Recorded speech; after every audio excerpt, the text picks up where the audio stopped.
নমস্কার বন্ধুরা, সুধা লীলার হেসেলে আবারও আপনাদের একবার স্বাগত। বর্ষা প্রায় এসেই গেল, না আসবো করেও। তো এই বর্ষাতে নানান ধরনের পকোড়া, ভাজা ভুজি এসব খেতে ইচ্ছা করে।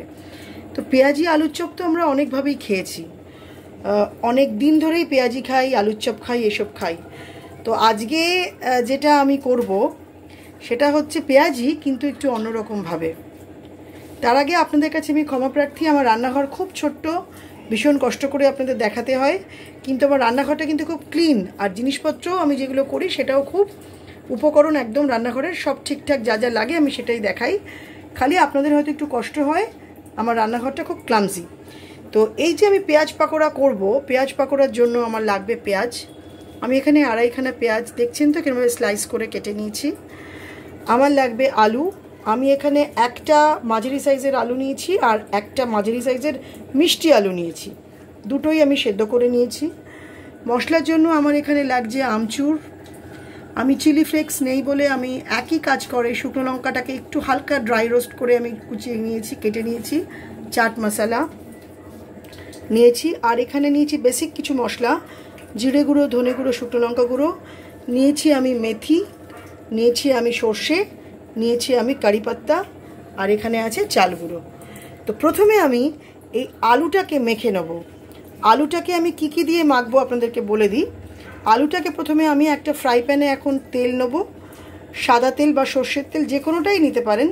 আমি সর্ষের তেল নেব, নিয়ে আমি সেই সর্ষের তেলটাতে আমি সর্ষে, এই যে কালো সর্ষে, মেথি, কারি পাতা, আর এখান থেকে এই যে চিলি ফ্লেক্সের যে কাজ শুকনো লঙ্কা গুঁড়োটা সেইটা নেব, আর নেব আমি আমচুর গুঁড়ো আর চাট মশলা। এইটা দিয়ে আমি ভালো করে আলুটাকে আগে মেখে নেব। এটা হচ্ছে আমার প্রথম ধাপ এই আলু পেঁয়াজ পকোড়ার। প্রথমে এখানে একটা ফ্রাই প্যান একটু গরম করে নেব। গরম করে আমি ভেবেছিলাম সর্ষের তেলে করব, তারপরে ভাবলাম না, যেহেতু পেঁয়াজি টাইপের তো হোয়াইট অয়েলে করলেই ভালো লাগবে, সেই জন্য আমি এখানে অল্প করে একটু সাদা তেল দিলাম।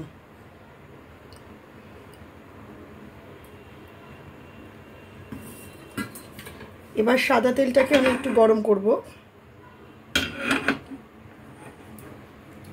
যেহেতু আমার একটা আলু, মানে একটা মিষ্টি আলু আর একটা আলু, সেই জন্য আমি আঁচটা লোতে ছিল, আঁচটাকে আবার বাড়ালাম। আমার মশলার পরিমাণগুলোও কম হবে, আপনাদের যদি একটুখানি বেশি থাকে তাহলে পরিমাণটা বাড়াবেন। তেলটাকে একটু ভালো করে গরম করে নিতে হবে। এখান থেকে রান্নাটা শুরু হচ্ছে। তেলটা গরম হয়ে গেছে। এবারে আমি তেলের মধ্যে কি দিচ্ছি দেখুন। আমি প্রথমে দিচ্ছি কালো সর্ষে 1 চামচ,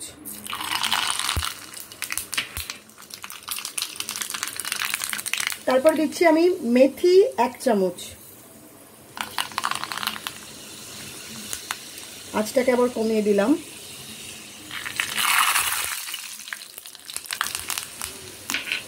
তারপরে আমি দিচ্ছি চিলি ফ্লেক্স বা শুকনো লঙ্কা যেটা ভাজা, ওটা আমি 2খানা নিয়েছি। তারপরে আমি দেব এখানে কারি পাত্তা, বড্ড তেলটা ঠিক করছে। এবারে এটাকে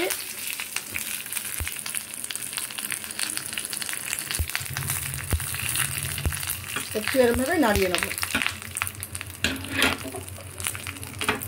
খুব ভাজা ভাজা হয়ে গেছে।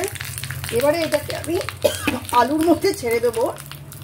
কড়াইটা আমি বসিয়ে দিলাম।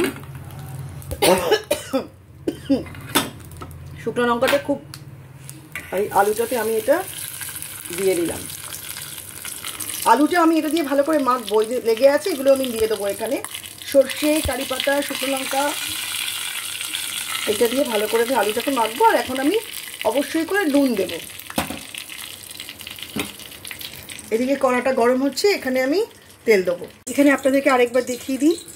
আমি তেলটাতে আলুটা, একটা মিষ্টি আলু আর একটা এমনি আলু, আমরা যে আলু খাই, সেই দুটো আলু তো সেদ্ধ করে নিয়েছিলাম। সেদ্ধ করে নিয়ে একটা বাটিতে রেখেছিলাম, আর আরেকটা ফ্রাই প্যানে আমি কারি পাতা, মেথি, সর্ষে আর শুকনো লঙ্কা খুব আগে একটু ড্রাই রোস্ট করে নিয়ে ছোটো ছোটো করে কেটে সর্ষের তেল ভেবেছিলাম, কিন্তু সর্ষের তেলে দিইনি, সাদা তেলে ওটাকে ফোড়ন দিয়ে নিয়ে এই আলুটার মধ্যে দিয়েছি। এবার এই আলুটার মধ্যে আমি দেব এখানে আমচুর গুঁড়ো আর চাট মশলা আর অল্প একটু চিলি ফ্লেক্সের গুঁড়ো আছে সেটা। এই সবটা দিয়ে আলুটাকে খুব ভালো করে মাখতে হবে।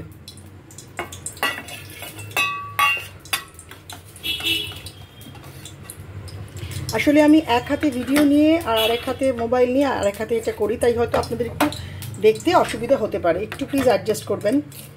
এবার এই আলুটাকে পুরোটা এই মশলাটা দিয়ে এই আমচুর গুঁড়ো আর চাট মশলা আর বাকি মশলাটা দিয়ে মেখে নেব।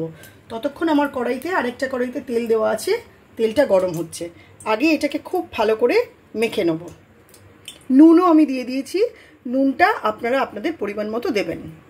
তাহলে আবারও রিপিট করছি, মিষ্টি আলু একটা সাদা আলু, তার সাথে কারি পাতা, সর্ষে আর মেথি দিয়েছি। আরেকটা ফ্রাই প্যানে গরম করে এখানে দিয়েছি কালো সর্ষে, তারপরে আমচুর গুঁড়ো আর চাট মশলা, নুন, শুকনো লঙ্কা গুঁড়ো ভাজা, শুকনো লঙ্কা ভাজা, গুঁড়ো না ভাজা, এগুলো দিয়ে আলুটাকে আগে ভালো করে মাখবো। আলুগুলোকে মাখিয়ে নেওয়ার পর এরকম আমাকে প্রত্যেক কটা এরকম গোল গোল করে শেপ দিয়ে নিতে হবে। আপনারা এটা অন্য শেপও দিতে পারেন, কিন্তু গোল শেপটাই ভালো লাগে। প্রত্যেকটা আলুকে ভালো করে চটকে মেখে নিয়েছি, তারপরে আমি এরকমভাবে গোল গোল করে শেপ দিয়ে নিয়েছি। এবার একটা পাত্রে আমি পেঁয়াজ নিয়েছি, কুচনো পেঁয়াজ। এবার এই কুচনো পেঁয়াজটার মধ্যে আমি একটু ধনে জিরে গুঁড়ো আর শুকনো লঙ্কা গুঁড়ো দেবো। আর দেবো আমি এখানে চাল গুঁড়ো। চাল গুঁড়ো কেন দেবো? চাল গুঁড়োটা দিলে আমার মুচমুচে হবে, তাই এখানে আমি 1 চামচ আর 1 চামচ চাল গুঁড়ো দিলাম। আর আমি দেবো হচ্ছে সামান্য একটু লবণ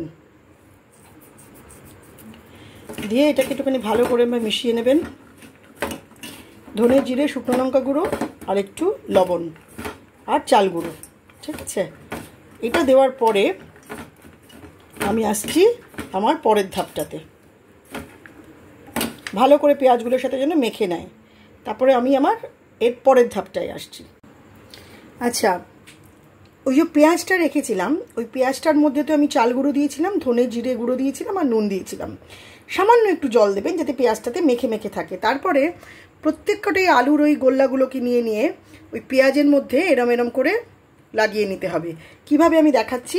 এই তো পেঁয়াজটা, তো এই পেঁয়াজটার মধ্যে এই যে আলুগুলোকে নিয়ে, আলুর বলগুলোকে নিয়ে এরম করে, সিম্পল, কোনো অসুবিধা নেই, এরম করে করে মাখিয়ে নিতে হবে।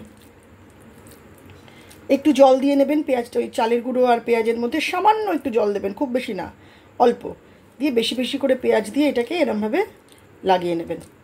প্রত্যেক কটা আলুর বলকে এরমভাবে এরম পেঁয়াজের মধ্যে চুবিয়ে চুবিয়ে এরমভাবে, মানে যাতে আলুগুলো পেঁয়াজে ঢেকে যায় সেভাবে এরম বল করে নিতে হবে। এই যে আরও একটা আছে, এই যে এরম হবে জিনিসগুলো।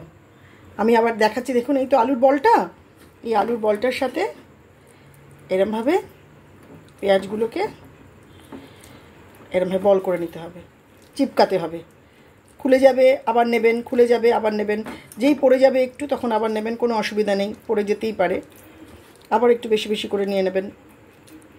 যেটাতে মনে হবে কম লাগানো হয়েছে সেটাতে আবার একটু আলু এখানে লাগিয়ে নেবেন বা পেঁয়াজ লাগিয়ে নেবেন, এরমভাবে এরম স্টিক হয়ে যাবে। আমরা লাগিয়ে নেবেন। এবারে এগুলো এক এক করে আমাকে সাদা তেলে ভাজতে হবে। এবার একটা দুটো করে দিয়ে দিয়ে এগুলোকে সাদা তেলে ভেজে নেবেন।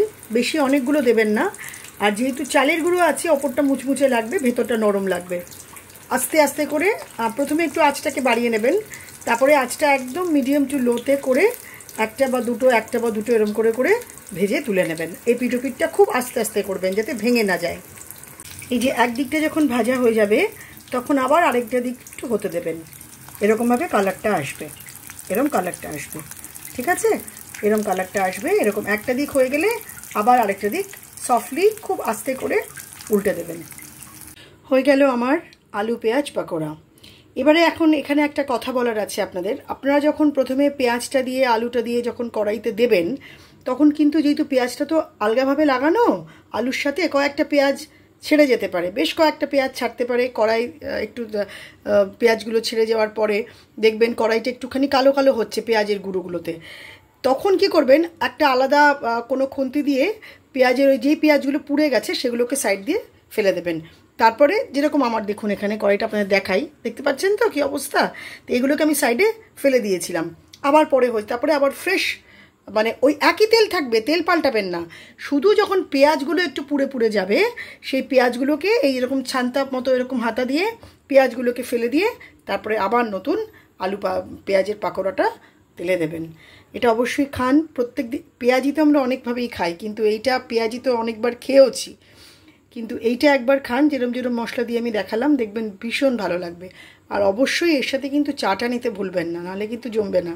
কারণ বর্ষাতে এটার সাথে যদি এক কাপ ব্ল্যাক টি বা লেমন টি বা যাই টি খান না কেন, বা মিল্ক টি বা কফি, তাহলে কিন্তু সত্যিই সন্ধ্যেটা জমে যাবে। আর পাশে যিনি থাকবেন আপনার, যিনি আপনাকে সহবত দেবেন, মানে খাওয়ার সাথে যিনি আপনার সাথে সঙ্গ দেবেন, তিনি আপনাকে ধন্য ধন্য করবেই। এটা একদম বলে দিলাম, অবশ্যই করুন, খান, বাড়ির লোকদের খাওয়ান, গেস্টরা এলেও একটু এটা করে খাওয়াতে পারেন, তাদেরও খুব ভালো লাগবে। সবাই খুব ভালো থাকবেন, আনন্দে থাকবেন, খুশিতে থাকবেন। দেখা হচ্ছে আবার আরেকটা মুখরোচক ভিডিও নিয়ে সুধা লীলার হেসেলে। একটা কথা, এই যে পেঁয়াজ আলুর পকোড়া, এটাতে কিন্তু টমেটো সস ছাড়াই খাবেন, টমেটো সস ছাড়াই ভালো লাগবে। তবু যদি মনে হয় যে আপনাদের টমেটো সস লাগবে, আপনারা দিতে পারেন, সেটা আপনাদের চয়েস। কিন্তু এটা একদম টমেটো সস ছাড়াই ভালো লাগে, কারণ চায়ের সাথে খাবেন। আর যদি মনে হয় একটু হালকা করে বিট লবণ ওপরে ছড়িয়ে নিতে পারেন।